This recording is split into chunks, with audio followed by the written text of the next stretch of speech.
Thanks, ladies and gentlemen, for tuning in, downloading, streaming, or however you're getting this podcast. This is Just the Worst Podcast. Episode number 3 here coming at you, and I'm your host, as usual, Billy Donnelly, who can be found online at thisisinfamous.com as well as joeblow.com. And the purpose of this podcast, week in and week out, is to dive right into the biggest news that is hitting Hollywood throughout the past week or so and analyze, put into context, discuss, debate, talk about all of those issues and kind of see what's important, what's not important, and really what it is that you need to know in order to maintain your geekdom, your fandom, your nerddom, whatever it is, as we move forward into the monster that is the movie-making machine. And this week, no different. Lots of things on the docket to discuss. Lots of really interesting things and some new developments to discuss as well. And I think the best place to start is over at Universal, who has had a tremendous year. Really not a year that you would see other studios have, at least in the current climate of Hollywood, which is franchise building, universe building, all things of that magnitude. Universal has done it relatively quiet, having a banner year, with very few franchises to be built upon. Obviously, 2 pretty strong ones worked at the heart of that, Jurassic World being the long-in-the-works sequel and addition to the Jurassic Park franchise, which did incredible business, as well as the Minions, which continues to build upon the Despicable Me franchise that continues to do very well for Universal as far as the family entertainment side of things.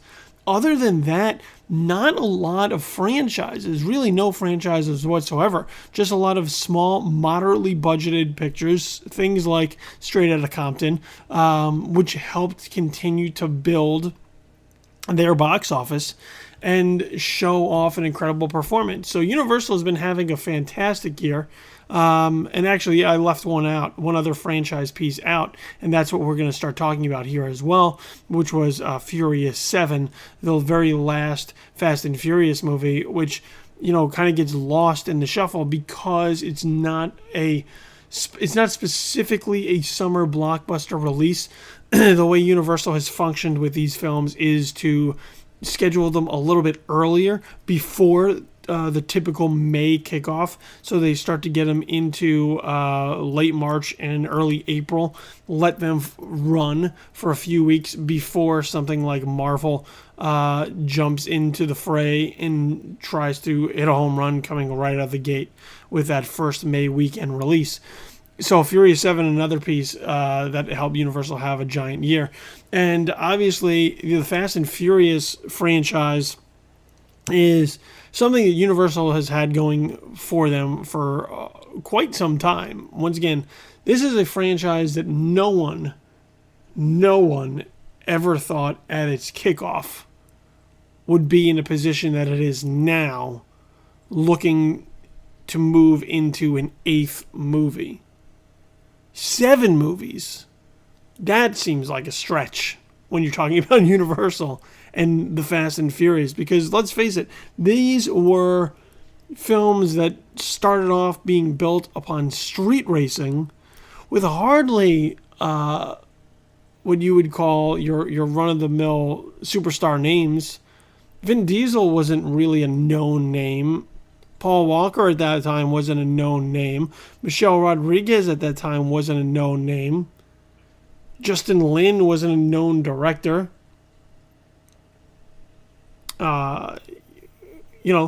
So there were a number of factors that helped work into it. And the Fast and Furious movies were movies that were built on street racing, which at that point were huge. Cars were a big deal at the time that this series kicked off. And, they would open to solid numbers consistently as they moved to The Fast and the Furious, then Too Fast, Too Furious. Then you had just Fast and Furious with the thes removed.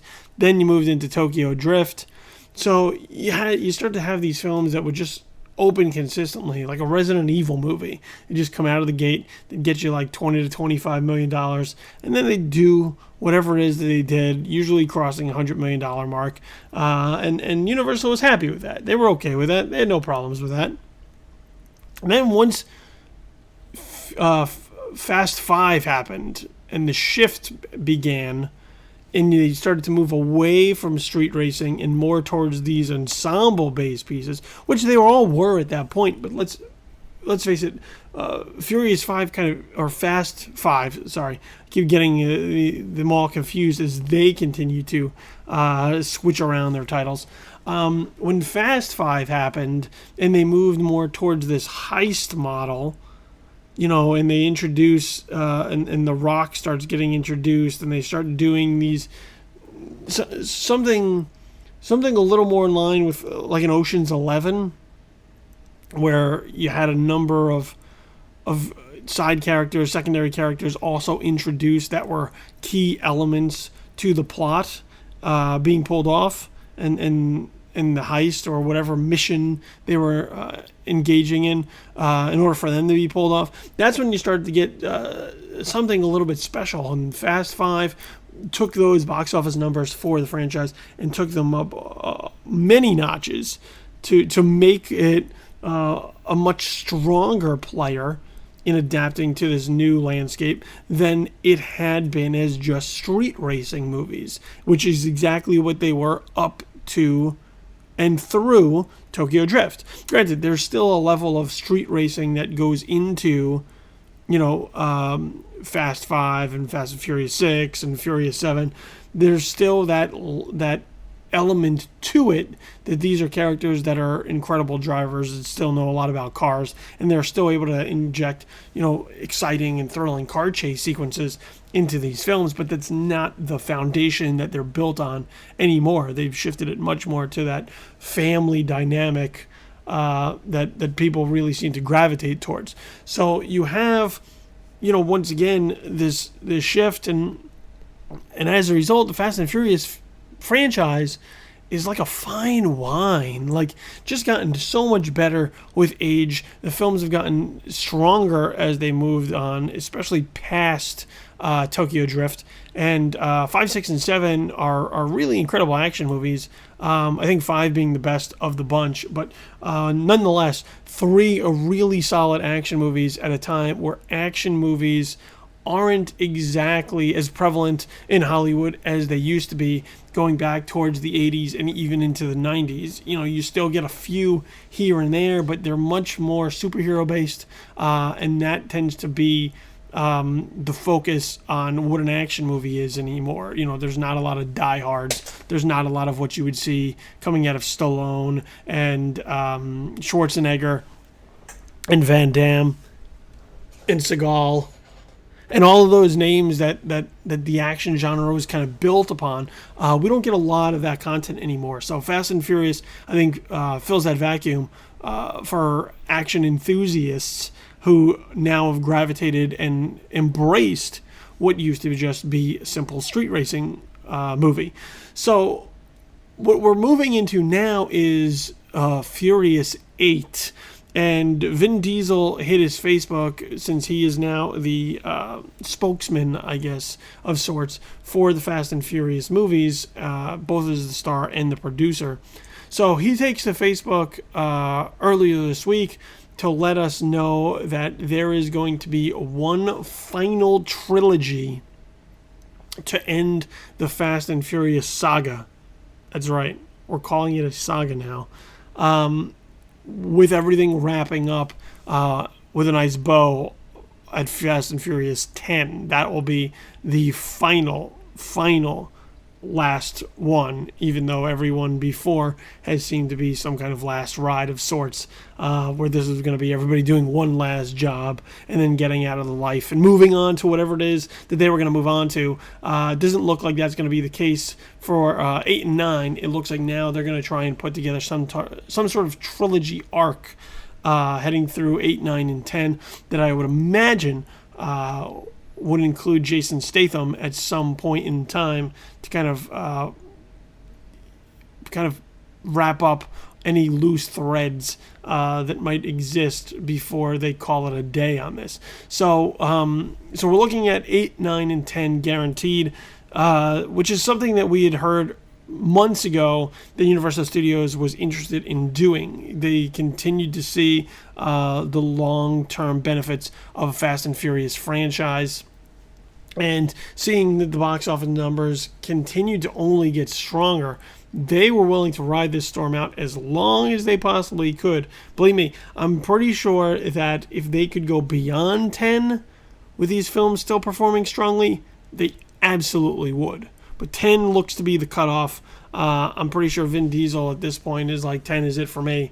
So we're going to get through what I'm sure is going to be Fast and Furious X or whatever it'll be before they call it a day. Now, the interesting thing about these Fast and Furious movies, and Diesel says that directors will be announced very soon, is that there was a story that dropped, I believe in the Hollywood Reporter, talking about the issues and the obstacles right now that Fast and Furious 7, is it 7? No, Fast and Furious 8, sorry.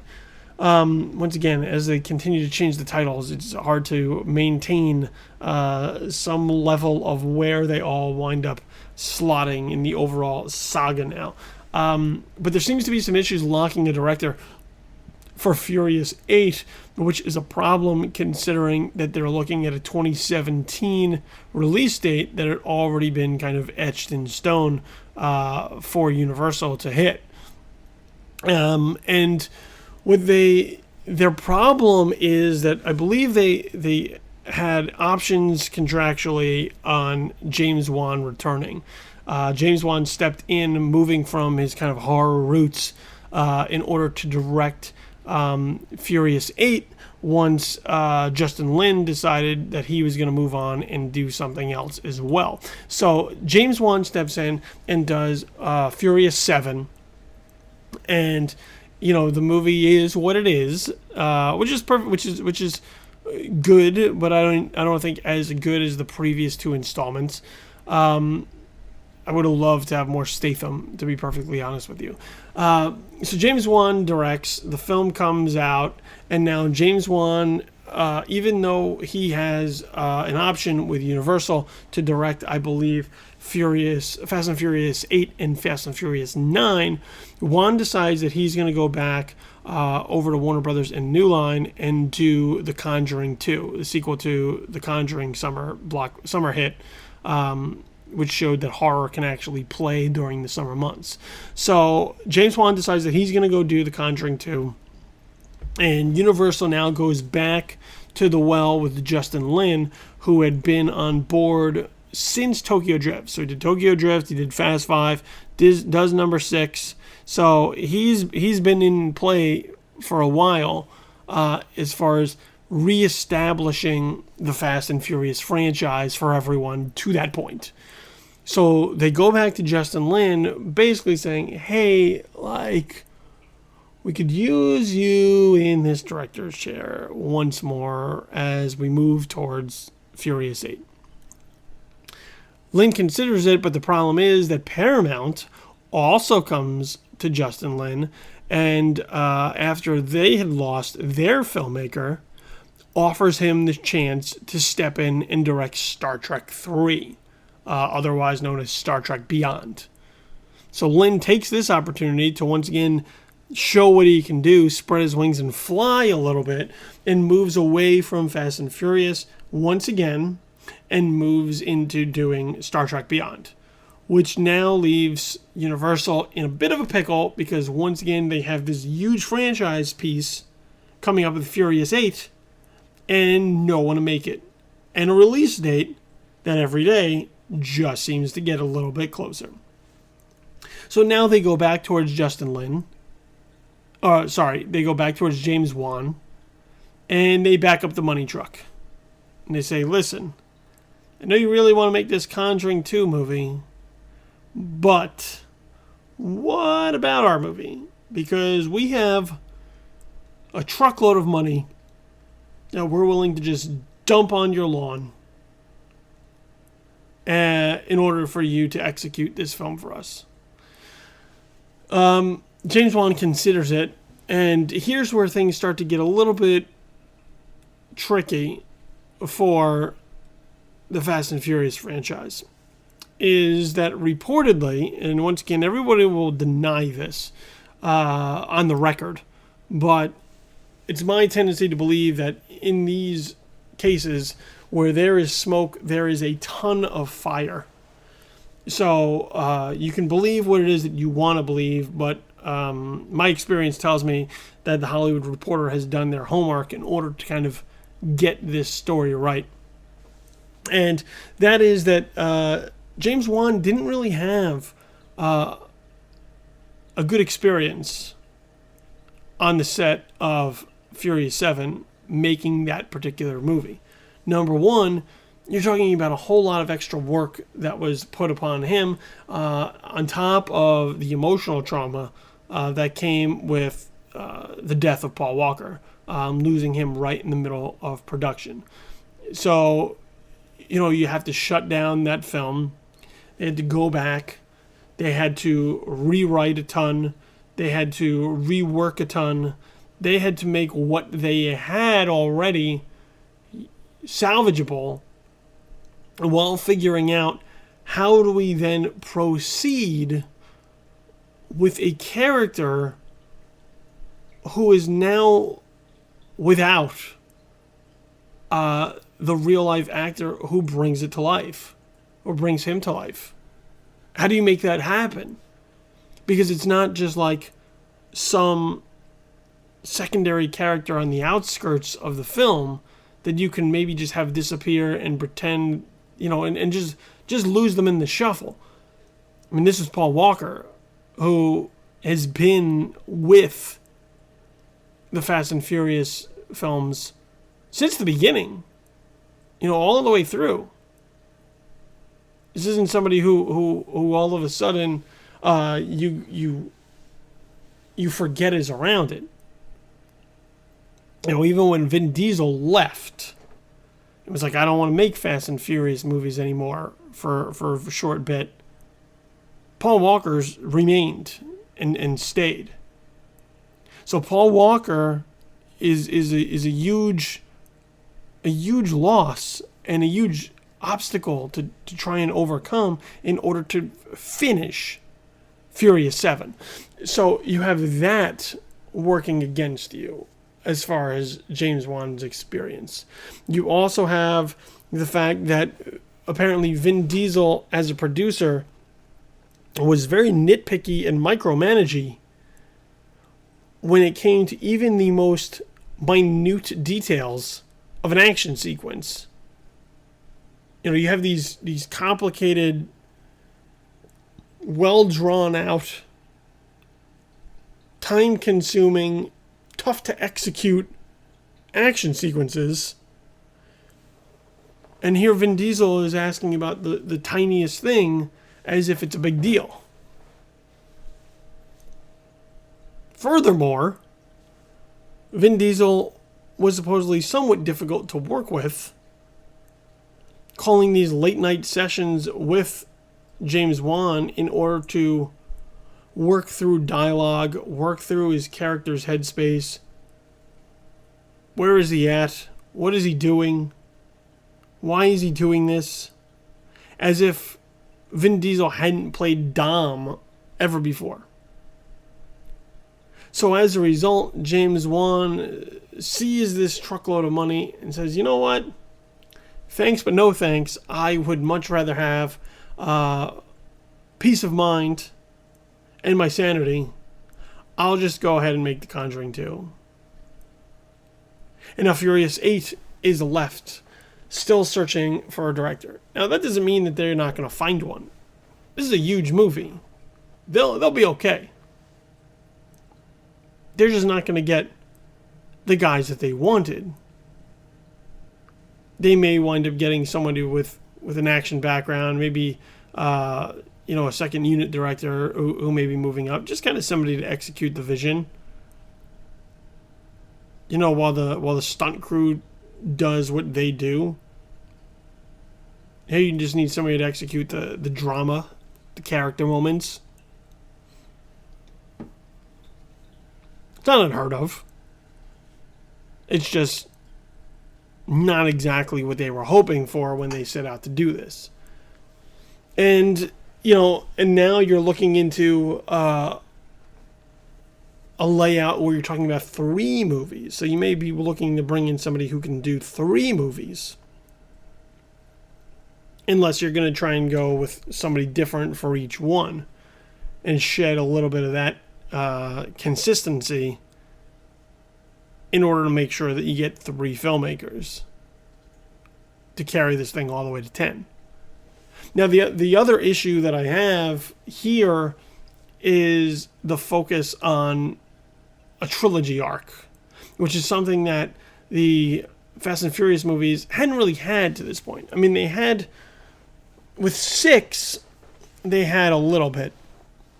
When you enter in Statham at the end, and that's kind of going to be your cliffhanger heading into 7, which is now Statham versus this crew, going back to Luke Evans in 6 as the villain. But prior to that, all of these Fast and Furious movies were just individual stories that then wound up having elements that they were able to carry over later. So Tokyo Drift was able to use some elements in order to factor in to Fast and Furious 6, which then fed into 7. Fast and Furious 3, I believe it is, was able to use some elements to feed into 6. But when they started these films and they did certain things, like the death of Letty early on, or the supposed death of Letty early on, wasn't something that they said, oh, well, we'll harken back to this later and it'll be really cool. It was just something that they did, and then later on they go, what if it was cool if we did this using those previous elements? So I'm not really in favor of having let's just do 8, 9, and 10 and we'll loop them all together into one giant arc. I think that's where you wind up having some weaker storytelling. It seems to be much better done when they tell each film as its own separate entity and then figure out down the road if there's something cool they've done before that they may be able to call upon and use to kind of surprise the fans and also inject a little bit of freshness to what it is that they're doing, as opposed to just, well, let's just tell one long story, but break it up into 3 parts. I like the Fast and Furious movies, especially now, especially after 5. I dig them. And getting through to number 10, I'm all for seeing it. I just hope they continue to treat the franchise the right way, the way that they've done all along to get them to this point where they're in a position to make number 10, and not just as a way to continue to try and print money where the quality is going to start to slide. And the fandom is going to wind up disappointed by the time they wrap this up. So that's where we stand with Fast and Furious all the way up through number 10, but more specifically as they head into Furious 8 and trying to sort out their filmmaker situation. The other big story that seemed to come out in the last few days deals with Sir Ridley Scott and his planned sequel to Prometheus. The film that left many Alien fans disappointed and really not hoping that a sequel was going to be made. Look, there's some people that enjoy this film. Some people dig Prometheus. I kind of find Prometheus to be an interesting conversation starter. I don't know that you need all 2.5 hours of it to actually sit and watch to prompt a conversation, but I think Prometheus, when you saw it in theater, was an interesting film to see. And then if you plan to go out for dinner and drinks with the people you saw it with, to then have these existential and philosophical questions that would then lead to some interesting conversation. As a film, Not a fan of Prometheus. I think it tries to do too much, just tries to shove way too much meat in that sausage. On top of the fact that some of it is just incredibly dumb. All of these characters that are supposed to be really smart are incredibly dumb and do incredibly dumb things.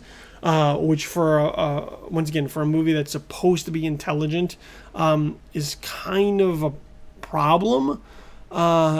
And then it also just feels like it doesn't know what it wants to be about. Like it has all these ideas that it wants to explore, but no idea how to tell a story that then weaves through those ideas in order to give you something sensible and just that gels together. It's kind of a mess. It's kind of all over the place. So it looks really cool, but as a whole, Prometheus leaves a lot to be desired. Now, whether or not Scott's going to try and fix that with Prometheus 2, I don't know. As he's promoting The Martian, it seems like everything that he wants to talk about is Prometheus 2 and reminding us that this is a film that he's going to make towards the beginning of 2016.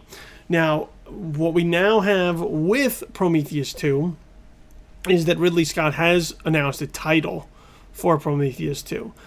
So it is no longer going to be called Prometheus 2. This one is going to be called Alien Paradise Lost. Which obviously goes back towards the Milton poem, and I believe one of the earlier scripts for Prometheus also had some semblance of Paradise Lost working within the titles. It might have been the Space script that I think worked with some variation of that title already. So what we're looking at is taking where Prometheus ended and carrying it forward into the future with this search for the engineers and their planet and where they come from and why they do the things they do and maybe who made them and so on and so forth.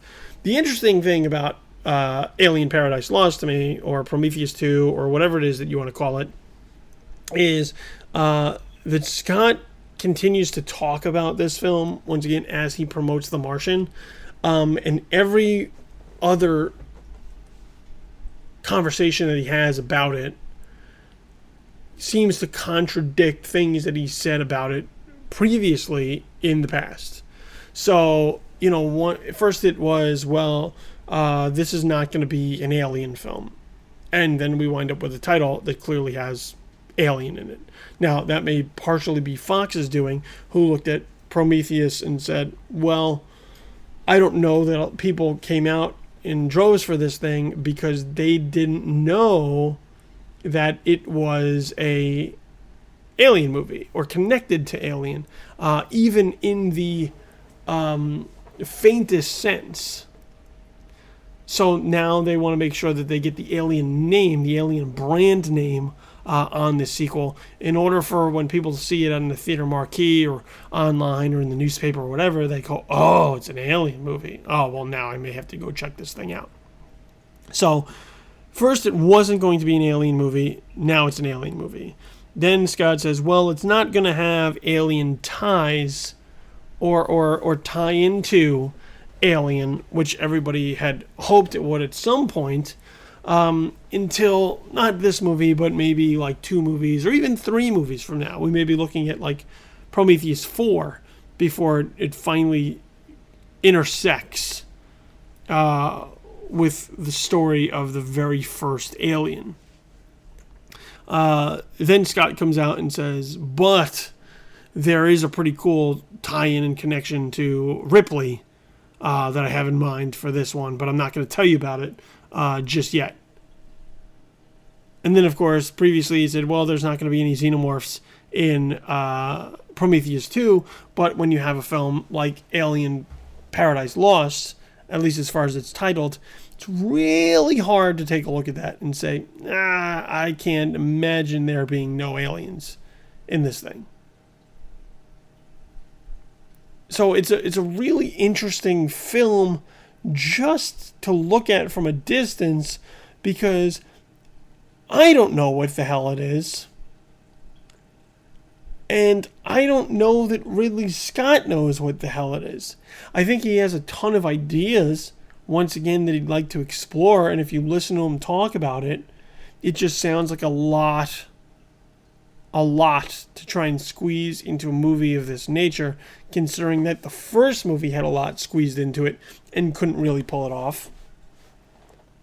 So it'll be interesting to see how Scott moves forward with this. But once again, looking at how he continues to go back and forth, back and forth, back and forth with everything here as far as what Prometheus 2 is going to be, I think that's where concerns start to seep in from the fans, because they see a film that could be cool. They see a film that may give them what they want as far as tying into the Alien films, but they also see a film that its own filmmaker, through his own words, seems to be awfully confused about what it's going to be about and say. So that's the story on Prometheus 2, now known as Alien Paradise Lost. So we'll keep an eye on that as it continues to develop and as Scott looks to get closer to shooting. The other part of that is that, once again, he has stressed that this film is going to come before Neil Blomkamp's Alien film, which will then come after, and is supposed to be some sort of sequel down the line. I believe more a sequel towards Aliens than Alien 3 and Alien Resurrection, probably pretending like the last two didn't exist, like most of these films do nowadays. They just take the bad ones, the ones that people don't like, and just like close their eyes to it. Like, oh, I can't see it. It's not out there. Don't worry about it. And just pick up somewhere else as a do-over of sorts. It'll just be interesting as one moves forward sort of from this prequel companion piece and one moves backwards from this sequel piece, where exactly they're going to wind up joining up, because it's not too often that you find a franchise being attacked from two completely different directions and two totally different sides who are looking to tell two completely different stories that all are supposed to somehow work into the same timeline and the same story arc. So that'll be interesting to keep an eye on. Back over to Universal and now Legendary getting into the mix. Pacific Rim 2 has now officially been taken off Universal's release calendar.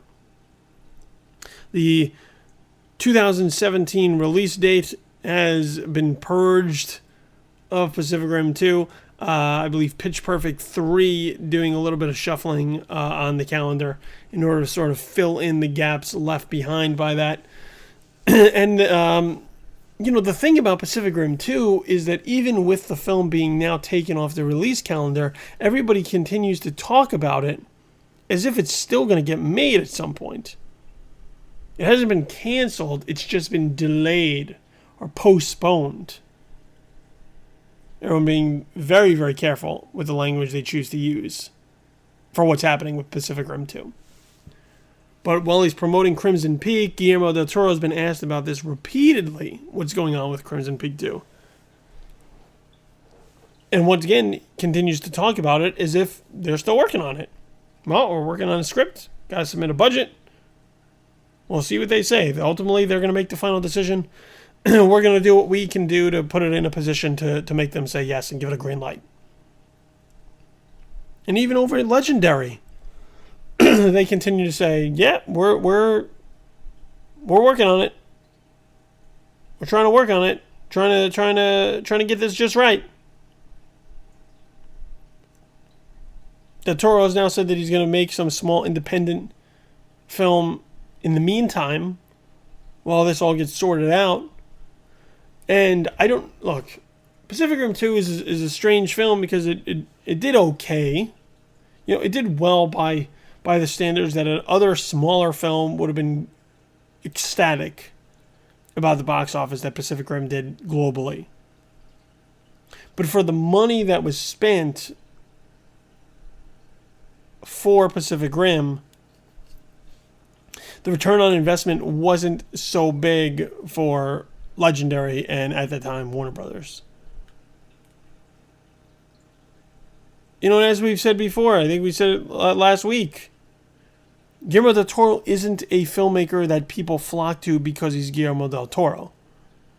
Yes, he has a name. There's a certain segment of movie lovers that will go out and see a movie specifically made because Guillermo del Toro made it. But that's not the mainstream. That's not the widespread public that's saying, oh, a new Del Toro film is out, gotta go see it. So I think to hand over like another $200 million for something that's not really a certainty. And look, there are no certainties in Hollywood anyway, but when it comes to something like this, where the original didn't really perform as well as expected, I think there's a reluctance to hand over that big of a check in order to make something that the studio is still not convinced that the viewing public wants.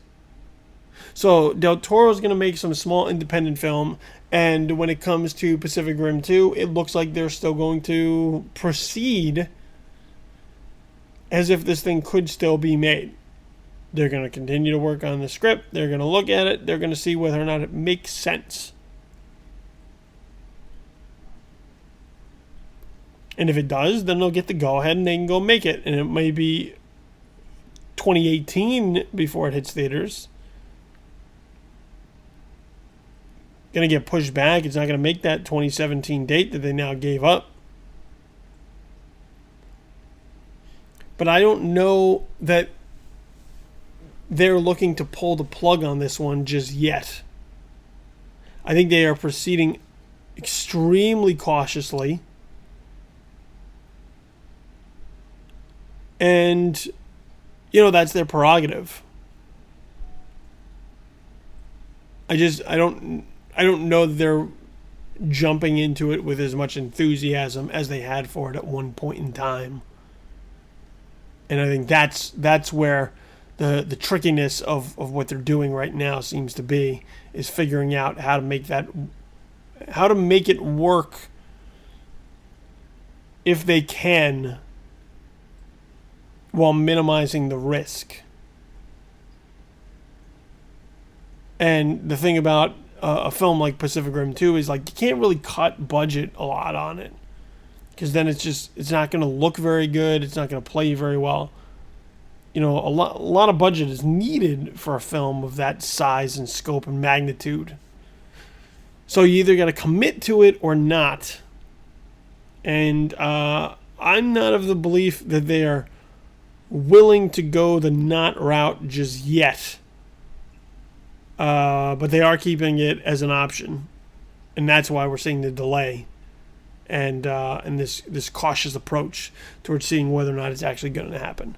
And this goes to the next film that we want to talk about, which is Tron 3, or Tron Ascension, as I believe it was called. A film that Disney finally seemed to be on board with. And once again, this is after Tron Legacy hit and did okay. You know, did well enough globally for her by the standards of another film. But for what Disney was hoping Tron Legacy was going to be, after what seemed like a lot of excitement that they were going to do another Tron, I don't think that they got back exactly what they hoped they were going to get when they decided to make it. So originally with Tron 3 or Tron Ascension, there was some trepidation towards whether or not Tron 3 is a movie we want to make. Did people like Tron 2 enough to want to come back for Tron 3? And everything looked to be a go for a little bit. Garrett Hedlund signed on, Oliver Wilde signed on, Joseph Kosinski was back to direct. Everybody was ready to go. They were in pre-production. I believe they were actually going to be starting to shoot around now.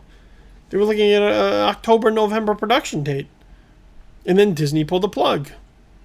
And now that was it. Tron 3 went down the tubes. Or did it? Because Garrett Hedlund is talking about it still. Was asked, I believe, at a convention he was attending. And his quote was, "I haven't been told it's totally dead." Which doesn't sound like it's totally alive. And, this goes back to, like, Dumb and Dumber, where, there's a 1 in a million chance. So you're saying there's a chance. Yeah, but it's 1 in a million. Could Tron 3 still happen? Maybe. There's enough pre-production done on it that they could ramp it up in a second if they really wanted to, or if they got the go-ahead to do so. You still have to lock in your crews and your locations and put together a script that I think Disney is much more comfortable with than they were with where Tron Ascension was when they nixed it. So, Tron 3, maybe not totally dead. Definitely not totally alive, though. So you can keep crossing your fingers and holding out hope that Tron 3 will be okay, and then maybe one day you'll see it. But I don't think this is going to be like Tron Legacy was to Tron, where you have to wait, almost 30 years for the sequel to be executed. I think it's now or never. And right now they're in a spot that's never. So, gotta try and move that needle somehow, in order to be in a better spot. What else are we looking at here? Sony. Yeah, let's talk about the Men in Black, because here they come. Sony, who has no franchises, other than the James Bond series, which isn't even theirs, is looking to reinvent and rejuvenate one that they have on their books. And look, the weird thing is that the only thing that they actually do have is like Hotel Transylvania. I think that's the only thing that now is moving into multiple installments and has done well for them, that Sony could look at and say, yep, that's a franchise for us. And I don't really know that Hotel Transylvania is the cornerstone of any that any studio should be looking to build upon. Yeah, Hotel Transylvania does well for them, with the sequel performing really solidly. But, you look at all the other studios around and what they have. Lionsgate's got the Hunger Games. Paramount's got the Transformers. Disney has Marvel and Star Wars. Universal has the Fast and Furious. Warner Brothers has the DC movies. Sony has Hotel Transylvania. It's like it's not even close on that level. James Bond they don't own, they just distribute. So they don't really have anything. The one thing that they do have, or that they're trying to build certain things. So like 22 Jump Street, or 21 Jump Street into 22 Jump Street. Trying to use as some sort of franchise. The other one that they have, the Men in Black.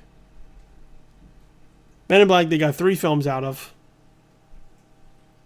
Riding Will Smith's popularity. Last one they turned into a prequel of sorts, or time travel movie actually, using Josh Brolin to take the place of Tommy Lee Jones for a bit. And that was the one film out of all 3 that I actually enjoyed the most. But what they're looking to do now is to scrub what they had previously. Will Smith probably not going to be involved, with a new trilogy being hatched in order to keep the Men in Black name, brand, franchise, series, whatever you want to call it, strong and producing films for Sony. Now, there aren't really any real details as far as what we're looking at, just that they are actively working on developing something. And what I think we're going to wind up with is just a new team. You know, Will Smith's not involved.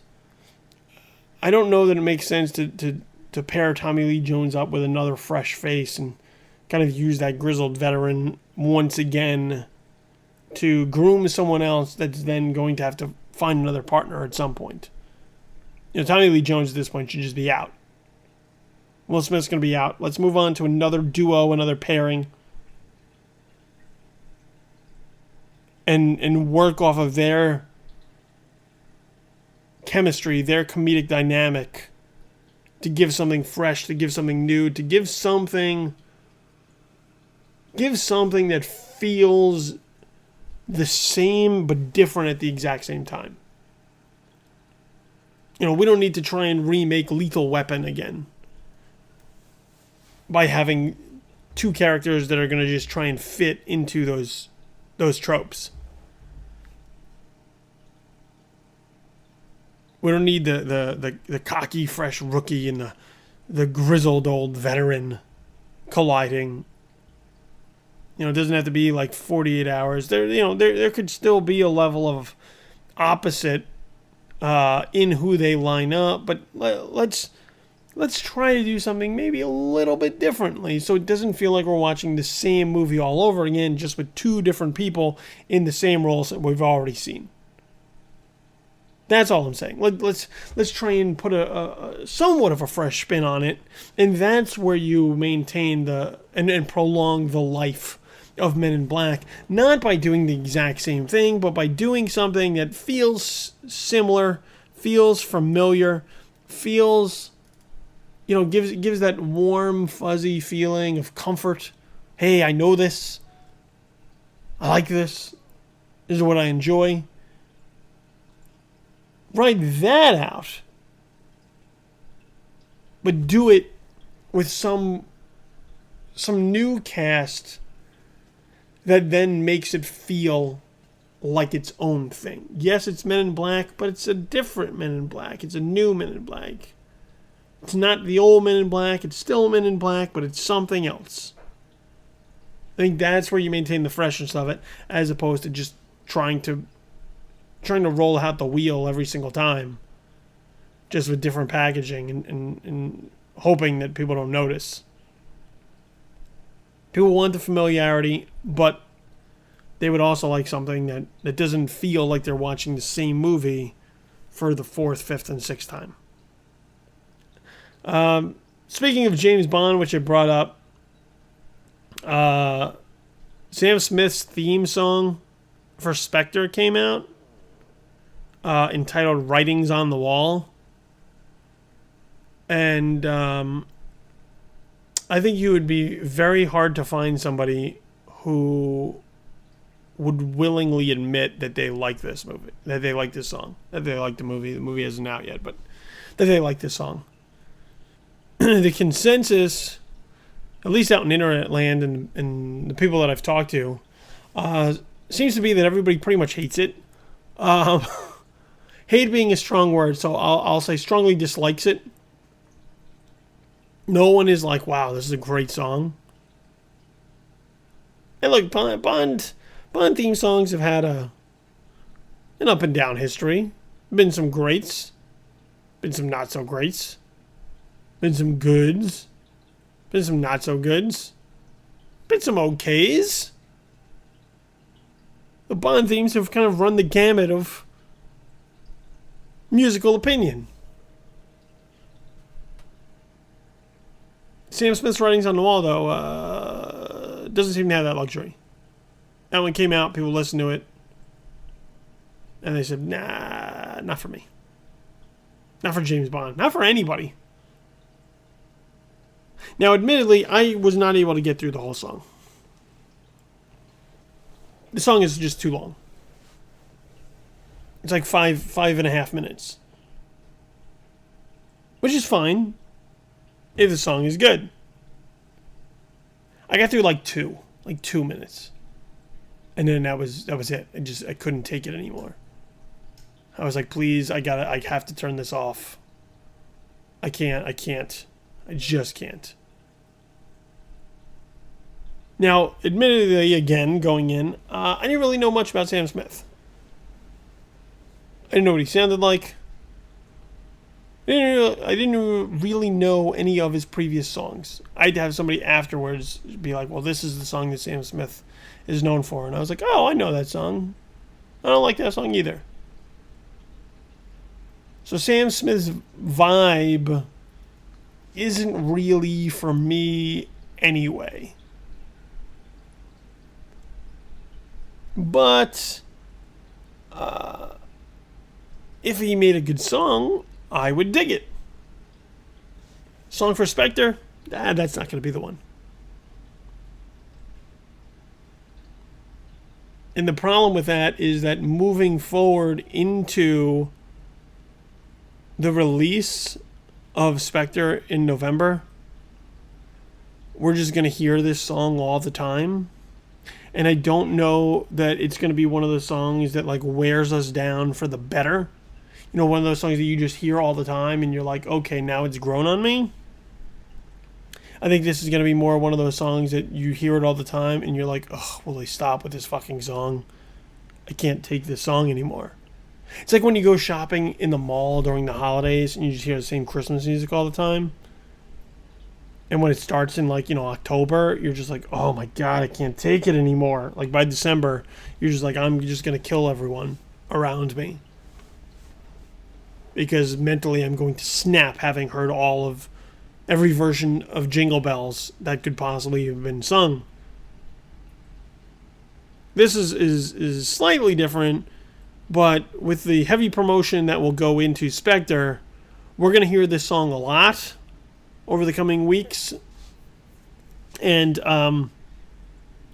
it would not surprise me if someone had a psychotic break as a result of hearing it on constant repeat. I would hope they might tuck this thing away. Maybe let's just pretend it didn't exist. I'm also not too sure that it isn't entirely possible to just get somebody into the studio really quickly and have them do another song.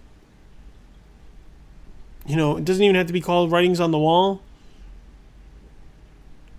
I'll take just somebody singing Spectre for 3.5 minutes. You'd be like, dun, dun, dun, Spectre, dun, dun, dun, danger, bam, bam, bam, watch out, Bond, bum, bum, bum, 007, bam, bam, bam, Spectre. They maybe throw in some guitars. Look,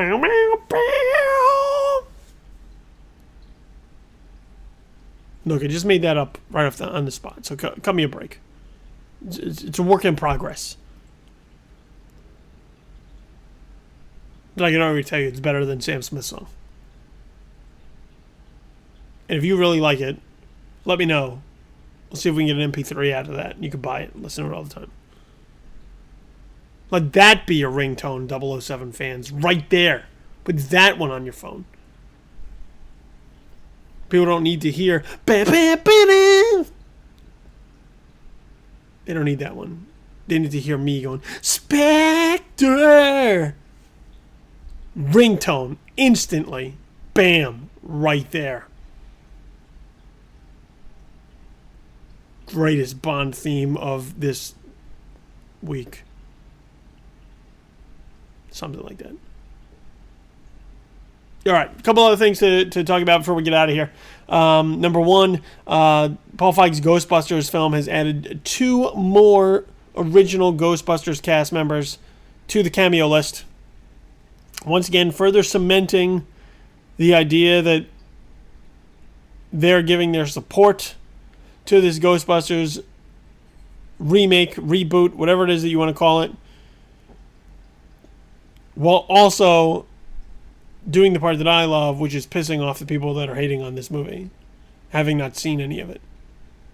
Annie Potts, who played the Ghostbusters secretary / receptionist Janine, has joined the cameo cast.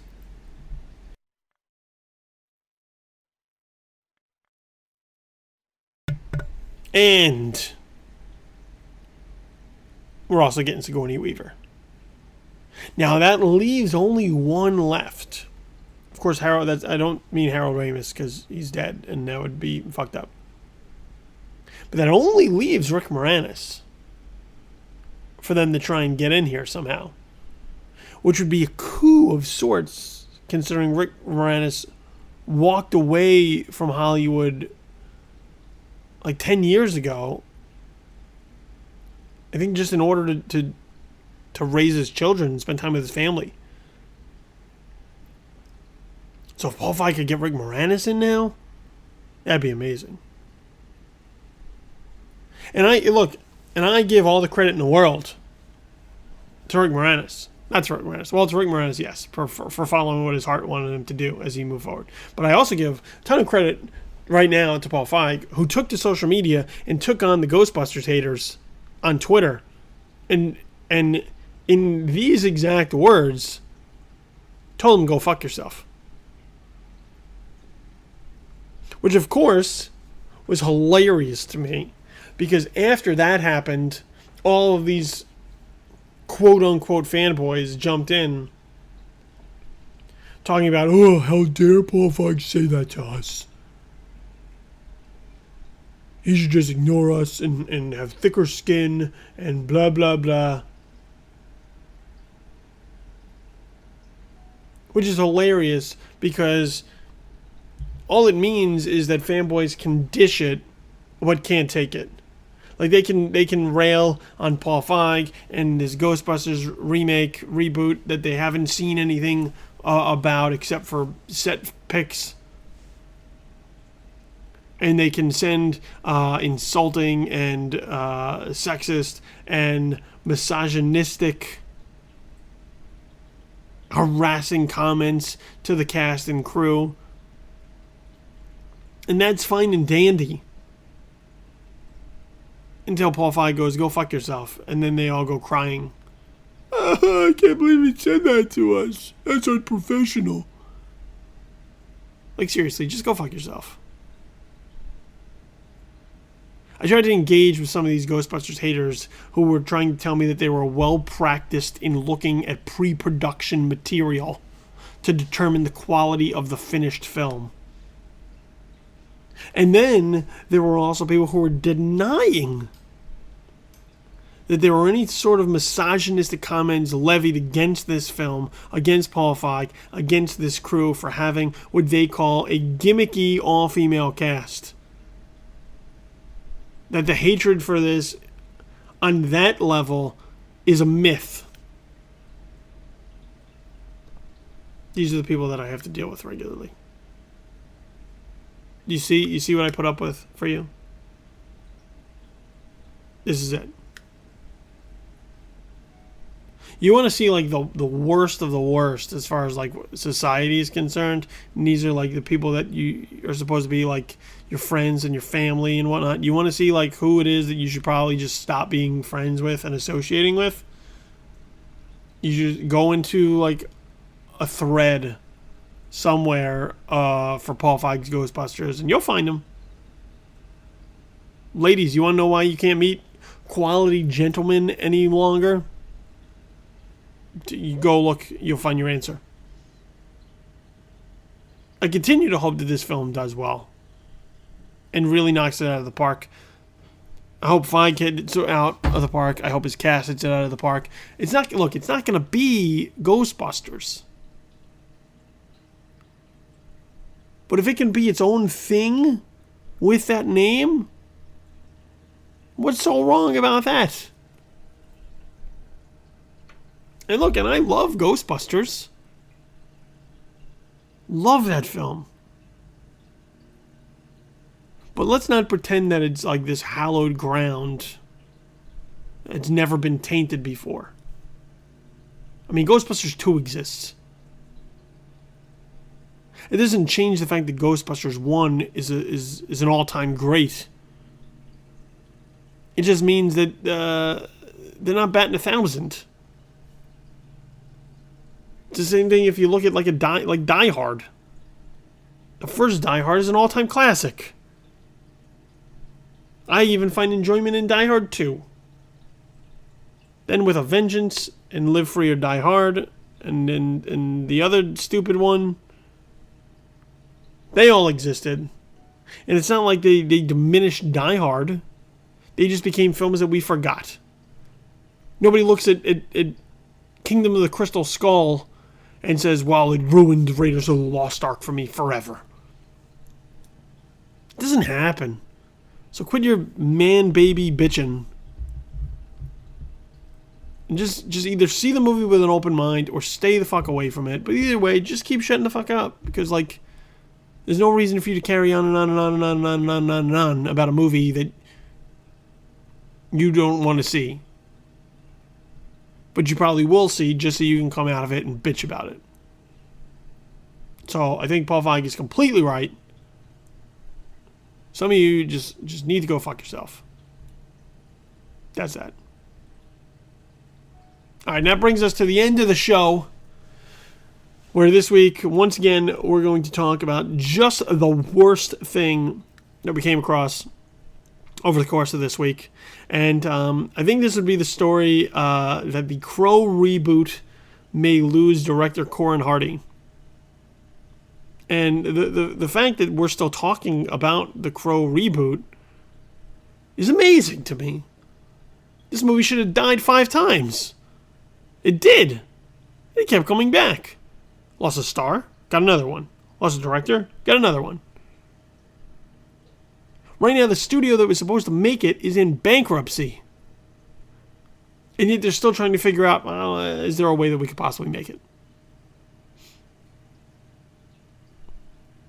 So Relativity Media is in the middle of a bankruptcy sale, and producer Edward R. Pressman is looking in some way to make sure that the Crow reboot is not one of the assets they are able to put into sale, due to the fact that if it's sold, there won't be enough time or money or support in order for it to be executed the way it's supposed to be, and then the rights are supposed to revert back to him in, I think, like 18 months anyway. And he's carrying on about how they're going to lose the director. I didn't even know Corin Hardy was still attached to this movie. How can you be attached to a movie that looks like it's never going to get made? And probably shouldn't. This film is cursed. This is a cursed idea. This is one of those ideas that has been through so much shit that somebody at some point should have been like, you know what? Probably shouldn't make this movie. I think it's a sign that this movie shouldn't be made.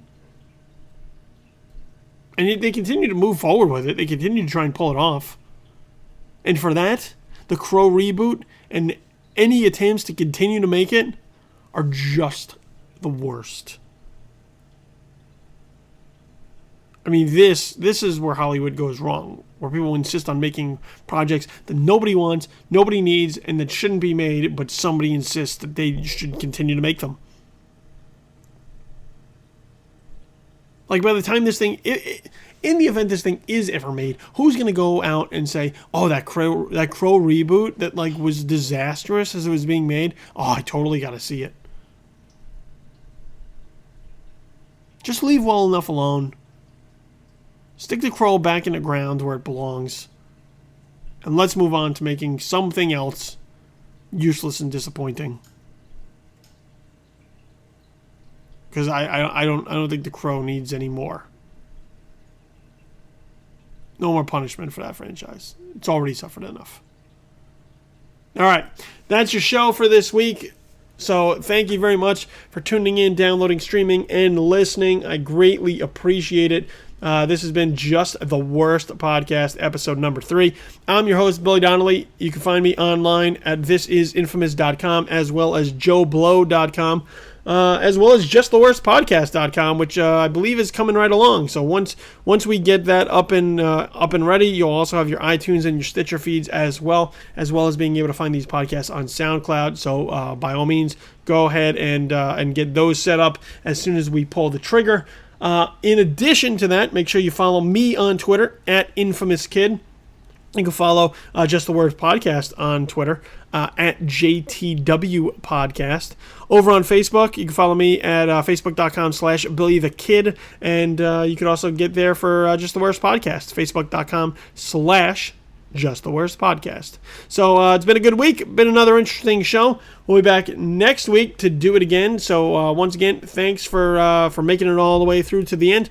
Hope you enjoyed it, and hope you come back for the next episode, as well as more future episodes. Once again, I'm Billy Donnelly. This has been Just the Worst Podcast.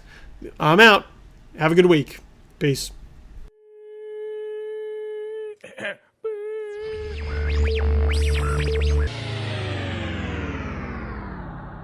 Just the Worst Podcast, episode number 3, has been a presentation of Just the Worst Podcast Media.